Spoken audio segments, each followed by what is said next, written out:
বন্ধুরা, আমি করব আজকে শিম আলু লাউয়ের খোসা ভাজা। শিম আলু লাউয়ের খোসা ভাজা এইভাবে বানালে ভীষণ সুন্দর হয় খেতে। ফোড়নে দিয়ে দিলাম একটা শুকনো লঙ্কা ভেঙে, দিয়ে দিলাম কুচানো পেঁয়াজ রসুন দিয়ে নাড়াচাড়া করে লাল করে ভেজে নিলাম। তারপর দিয়ে দিলাম সবজিগুলো দিয়ে দিলাম একসাথে, দিয়ে দিলাম নুন হলুদ দিয়ে নাড়াচাড়া করে একটু সময় ঢেকে রেখে দেবো। বন্ধুরা লাউয়ের খোসাটা ভীষণ নরম ছিল, তাই আলাদা বয়েল করি নেই, আমি একসাথেই দিয়ে দিয়েছি। দিয়ে নাড়াচাড়া করে সবজির জলটা এখন শুকিয়ে আসছে, কিছুটা নরম হয়ে গিয়েছে সবজি। এখন দিয়ে দেবো বন্ধুরা আমি জল দিয়ে একটু সময় নাড়াচাড়া করে ঢেকে রেখে দেবো।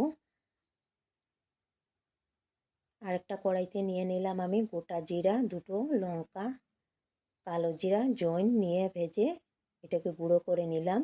নিয়ে দিয়ে দিলাম টমেটোর সাথে, টমেটোটা একসাথে দিয়ে দিলাম, দিয়ে নাড়াচাড়া করে কিছুক্ষণ ঢেকে রেখে দেবো।